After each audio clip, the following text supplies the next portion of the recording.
சின்ன மருமகள்லாம் அடுத்து நடக்க போதுன்னு வாங்க நம்ம சேனலுக்குள்ளே போய் பார்க்கலாம். சேது பண்ணதான் கரெக்ட் அப்படின்னு நினைக்கிறவங்க வீடியோக்கு லைக் போட்டு சப்ஸ்கிரைப் பண்ணிக்கோங்க. நம்மளோட ஈஸ்வரிக்கு நம்ம சேதுவும் கருப்பும் வந்துட்டு நம்மளோட தமிழ் செல்விக்கிட்ட குழந்தைய காமிக்க கூட்டிகிட்டு போனதை நினச்சி ரொம்ப ஃபீல் பண்ண போகிறாங்க. அதாவது ஐஸ்வர்யா கிட்ட என்னம்மா ஐஸ்வர்யா எல்லாம் ஃபோட்டோலாம் எடுத்தாச்சா, சேது கூட சேர்ந்து எடுத்துக்கிட்டியா அப்படின்ற மாதிரி வந்து கேட்குறாங்க.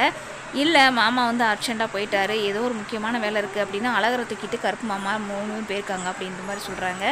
இதை கேட்ட ஈஸ்வரி கண்டிப்பாக அந்த கருப்பு வந்து தமிழ் வந்ததை சொல்லியிருப்பான், அதனால தமிழ் செல்வியை பார்க்க தான் போயிருக்காங்க அப்படின்ற மாதிரி வந்துட்டு யோசிக்க போகிறாங்க. இன்னொரு பக்கத்தில் இதை போகிற போக்க பார்த்தா இப்படி விடக்கூடாது, ஏன்னா வந்து நம்மளோட அழகரை பார்க்குறேன் மீனாட்சி பார்க்குறேன் அப்படின்ற மாதிரி வந்துட்டு கொஞ்சம் கொஞ்சமாக அந்த தமிழ் இந்த வீட்டுக்குள்ளே வந்துடுவா. தமிழை மறுபடியும் இந்த வீட்டுக்குள்ளே வரவிடக்கூடாது.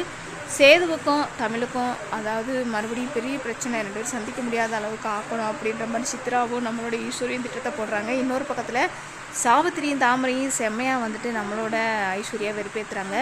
அதாவது முன்னால் அவரோட ஒய்ஃபை வந்து பார்க்க போயிருக்கான், அதுவும் குழந்தைய தூக்கிட்டு போயிட்டான், பாவம் அந்த ஐஸ்வர்யா மட்டும் நிற்கிறா அப்படின்ற மாதிரி வெறுப்பேற்றுறாங்க. இதை பார்த்து ஐஸ்வர்யா செம்ம காண்டாகி